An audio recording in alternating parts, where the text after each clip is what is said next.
ఈ వీడియోలో సామాన్య సమీకరణాలకు సంబంధించిన కొన్ని లెక్కలు చేద్దాము. ప్రశ్న: రెండు సంఖ్యల మొత్తం 95.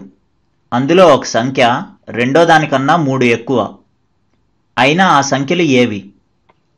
జవాబు: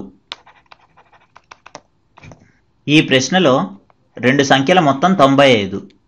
అందులో ఒక సంఖ్య రెండో దానికన్నా 3 ఎక్కువ అని ఇచ్చారు. రెండో సంఖ్యను x అని అనుకుందాము. రెండవ సంఖ్య x. ప్రశ్నలో అందులో ఒక సంఖ్య రెండో దానికన్నా 3 ఎక్కువ అంటే మొదటి సంఖ్య ఏమవుతుంది? x + 3 అవుతుంది. మొదటి సంఖ్య x + 3. ప్రశ్నలో రెండు సంఖ్యల మొత్తం 95 అని ఇచ్చారు. అంటే ఏమవుతుంది? మొదటి సంఖ్య ప్లస్ రెండో సంఖ్య 95 అవుతుంది. మొదటి సంఖ్య ఏంటి? x + 3 ప్లస్ రెండో సంఖ్య ఏంటి? x = 95. x + x అంటే దాని విలువ 2x + 3 = 95. దీనిలో LHS ఏమవుతుంది? LHS = 2x + 3. మరి RHS ఏమవుతుంది? RHS = 95. ఇప్పుడు ఈ +3ని LHS నుంచి RHSకు పక్షాంతరం చేస్తే -3 అవుతుంది. అంటే ఎంత వస్తుంది? 2x = 95 - 3. 2x = 95 - 3 అంటే దాని విలువ 92. ఇప్పుడు ఈ 2ని LHS నుంచి RHSకు పక్షాంతరం చేస్తే ఇంటూ 1/2 అవుతుంది. అంటే x = 92 × 1/2. x = 92 × 1/2 అంటే 92/2. 2 92లో 46 సార్లు పోతుంది. అంటే x విలువ ఎంత వచ్చింది? x = 46. ఇక్కడ x అనేది ఏంటి? రెండో సంఖ్య విలువ. అదెంత? 46. మరి మొదటి సంఖ్య విలువ ఎంత అవుతుంది? x + 3 అంటే 46 + 3 అంటే 49 అవుతుంది.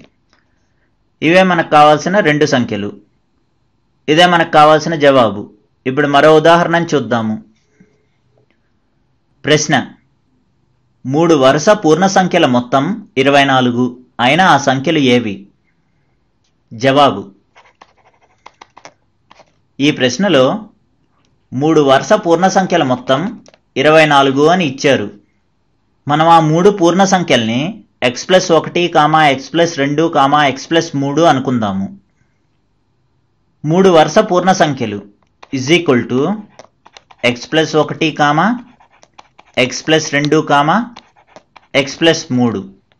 మనకి ప్రశ్నలో పూర్ణ సంఖ్యలు మొత్తం 24 అని ఇచ్చారు.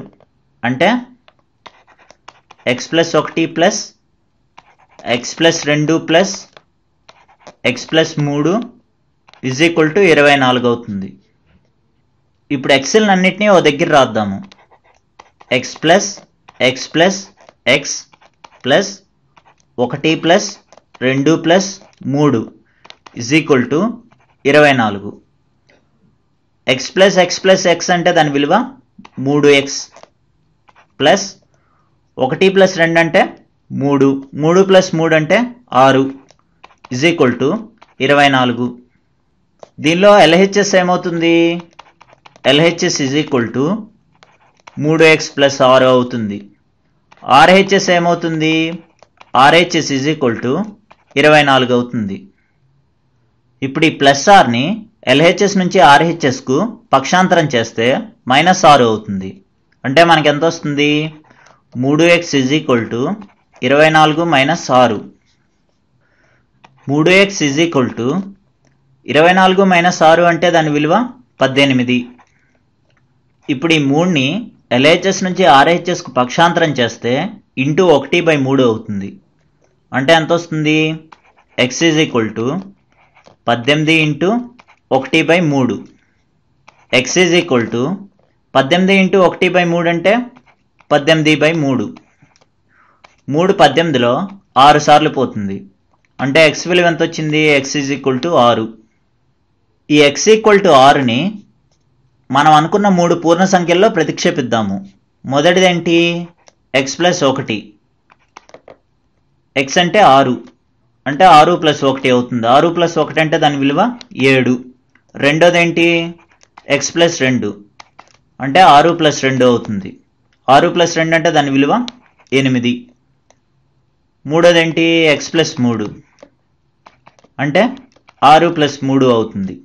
6 ప్లస్ 3 అంటే దాని విలువ 9. ఇవే మనకు కావాల్సిన వరుస 3 పూర్ణ సంఖ్యలు. ఇదే మనకు కావాల్సిన జవాబు. వచ్చే వీడియోలో మరికొన్ని ఉదాహరణలు చూద్దాము.